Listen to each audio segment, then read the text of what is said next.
The story is told, but the echoes remain. If you felt the footsteps of the lion in this tale, tap like, subscribe, and share it. In the quiet village of Ijegun, where red earth met thick green forest, everyone slept with their doors wide open. Chickens roamed freely, goats lay by fire pits, and children told moonlight stories until sleep carried them away. But one night, something changed. It started with a sound. A deep, dragging sound from the forest. Then came the roar. Louder than thunder. Longer than a war horn. The whole village woke up. Women clutched their babies. Men grabbed machetes.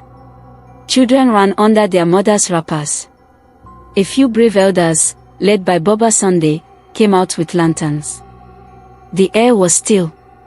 The trees swayed gently. Nothing looked strange. But the chickens were gone. All of them. Only feathers remained, scattered like the wind had been angry. "Lion," said Baba Sunday, his voice trembling. "That is not a hyena. That is a lion's work." A lion. In Ijegun. It had been over 60 years since the last lion was seen in those parts. They thought lions had vanished. Maybe it was a traveler, one young man said. Or a big dog. Baba Sunday shook his head. "I know what I heard. That lion will return." Nobody slept that night. By morning, the village square was full. Mothers whispered of curses. Fathers sharpened knives. The chief, a short round man named Chief Namdi, called a meeting. "We must protect our village," he said. "Tonight, no sleep. We watch. We listen." And so, that night, they waited. They didn't have to wait long. Just before dawn, the same roar came again, closer this time. Not from the forest, but from the farms. The lion had returned. And this time, it did not take chickens. It took a goat and left blood on the yams. Now Ijegun was afraid. Not just of the lion, but of the question it left behind. Why had it returned? And what did it want? That morning, the people of Ijegun gathered at the village square again. The chief's face was tight with worry. Women tied their wrappers tighter. Men avoided each other's eyes. Even the children were quiet. A lion in Ijegun was not just a danger, it was shame. No village in the region had seen a lion in years. People would laugh. Traders would avoid them. And worse, someone might die. Chief Namdi raised his hand. "We need a hunter." All heads turned to the same direction, toward the old road by the palm trees, where Dayo the hunter lived. Dayo was not like the other men. He had once fought a leopard with only a spear. He had scars on his chest to prove it. But Dayo had not hunted in years. They found him sitting outside, carving a piece of wood. "Dayo," Chief Namdi said, "the lion has returned. We need your help." Dayo looked up slowly. His eyes were tired, but sharp. "I heard it," he said simply. "And I smelled its fear." Everyone was confused. "Fear?" asked Baba Sunday. "The lion is afraid." Dayo nodded. "Yes. A lion that roars before it strikes is not hunting, it is warning." They did not understand. "Something drove it out of the forest," Dayo continued. "Something bigger, maybe worse. And now it hides near us because it thinks your village is weak." The people murmured. The idea of a lion hiding from something else was even more frightening. "But I will go," Dayo said, standing. "I will track it. But I will not go alone." He pointed at two young men, Tond, a fearless farmer's son, and Kolechi, the fastest runner in the village. "You will follow me into the forest." They nodded, proud to be chosen. That afternoon, the three of them prepared. Spears, cutlasses, water gourds. Dayo drew a map in the sand behind his house. It sleeps here, he said, pointing to an old banana grove near the abandoned shrine. We go before sunset. Back in the village, everyone waited. Sun fell. Darkness came. Then, shouts. It was Kelechi, running back alone, his leg bleeding. The lion is wounded, he cried. But Dayo is trapped. People screamed. Some ran to get ropes and lanterns. But Baba Sunday held up his hand. Don't go yet. Why? Shouted Ton's father. Because the lion is not the only thing in that grove. Dayo said something else is out there. We must be careful. That night, no one slept again. And for the first time, Ijegun began to wonder. Was the lion truly the enemy? Or just a warning of something was coming? At dawn, a strange silence wrapped Ijegun like a wet cloth. Even the birds refused to sing. By mid-morning, they buried 2 goats and 1 brave dog, ripped apart in the same pattern. The lion had returned again. But still, no word from Dayo. Chief Nnamdi ordered a search. If we leave him there, the lion will finish him. Or worse, whatever chased it here will find him first. 6 men, including Baba Sunday and Ton's father, armed themselves with machetes, ropes, and dry ground pepper. They moved through the narrow forest paths, hearts beating like drums. The banana grove smelled different. Not just of earth and fruit, but of blood. An old fear. There, near the foot of a broken tree, they found the scene. Blood. So much of it. Smeared on the leaves, poured on the soil, soaking into the roots. But nobody. No Dayo. No lion. Just 3 long claw marks on the trunk of a tree, and something else. A track. A large paw print, much too large for a lion. Look, whispered Baba Sunday. This one is not alone. They followed the trail deeper, past the grove, past the old shrine, until they saw it. Dayo's spear. Stuck into the ground. Clean. Next to it, tied with a string of palm fiber, was a single message written on bark. It waits. I follow. If I do not return by full moon, burn the shrine. The men exchanged glances. Burn a shrine, one asked. Does he mean the old gods? No, said Baba Sunday slowly. He means something is trapped inside. Something the lion ran from. Back in Ijegun, Kelechi was still limping. I saw it, he whispered to Ton. I saw something with red eyes watching from the tree. It was not the lion. The lion was running. Running from what? I don't know. But it looked like it wanted to warn us. That night, the lion came again. But it did not roar. It walked into the edge of the village and just stood there. Watching. Then it turned and left. A sign. A test. The villagers did not know. But one thing was now clear. The lion was not their enemy. Something worse had come to Ijegun. And Dayo was hunting it alone. The villagers argued for hours. Burn the shrine, said Mama Iriti, shaking her head. That shrine has stood since my grandfather was a boy. We don't even know what it holds. Chief Nnamdi was silent, staring at the message Dayo left behind. It waits. I follow. If I do not return by full moon, burn the shrine. But when was the full moon? Tonight, said Baba Sunday quietly. Tonight is the full moon. A silence followed. Long and heavy. Then Kelechi stood up, his voice shaking. I saw something move inside the shrine when we passed it. I swear on my father's grave, it was tall and crawling. Chief Nnamdi nodded slowly. Then we prepare fire. That evening, the villagers lit torches. Dry firewood was packed near the shrine's old wall. Men, women, even the children, watched from a distance.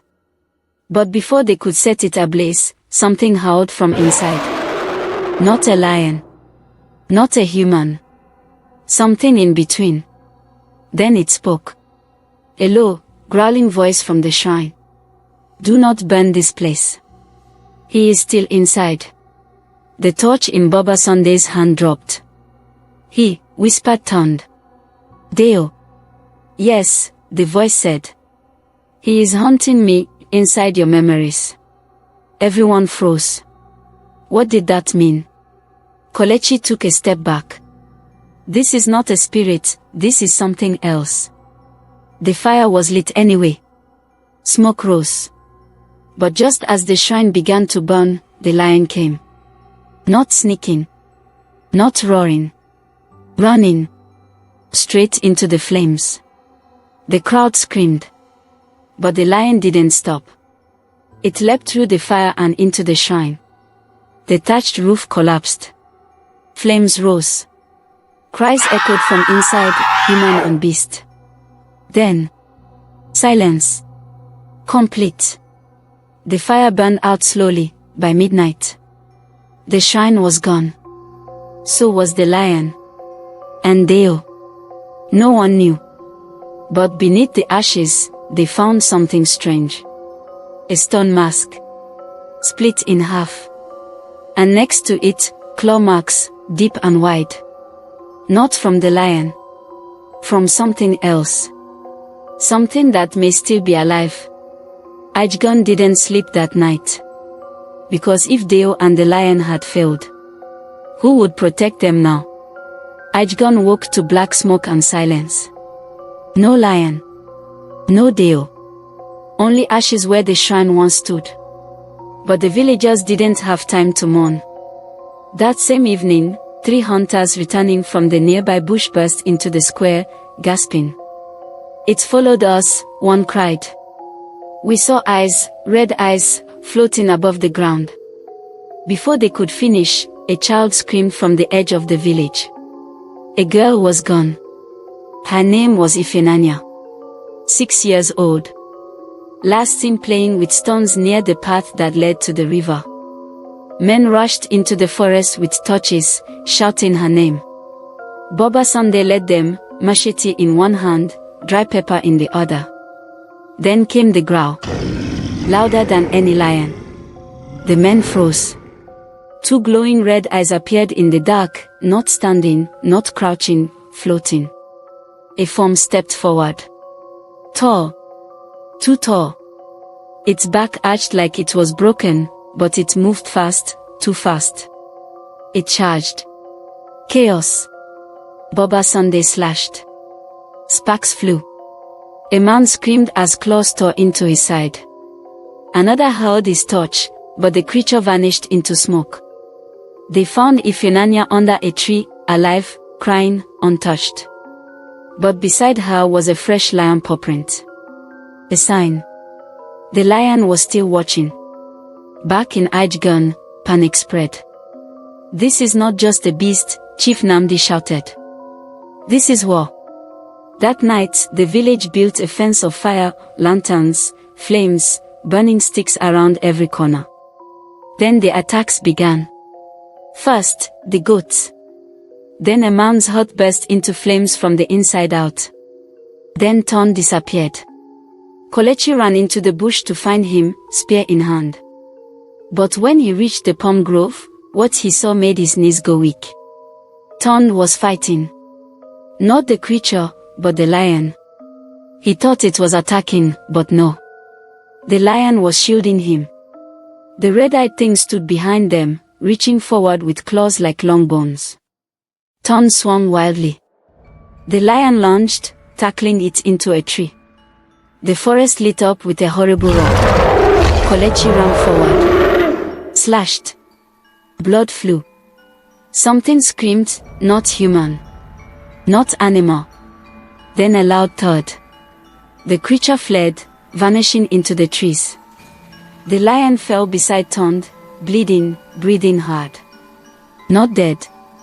But dying. Ton looked up at Kelechi, his voice cracking. He saved me. The lion saved me. Ijegun had seen enough. This was not a tale for firesides anymore. This was war. And now, the village would have to fight back. Even if it meant joining the lion. The lion lay weak in the village square. Its golden coat now matted with blood, one eye half closed, breathing slow. Yet when the children came near, it did not growl. It only looked at them, quiet, calm. As if it understood. Ton and Kelechi stood by its side like guards. They had seen the truth. The lion had never attacked them. It had been protecting them from the thing that wore fire for eyes. Chief Namdi gathered the village for the final meeting. We have feared long enough. That thing, that monster, it took our peace. It nearly took our children. It burned our homes. And now, even a lion fights for us. He looked down at the lion and nodded. We fight at dawn. The plan was simple. Lure the creature. Trap it. Kill it.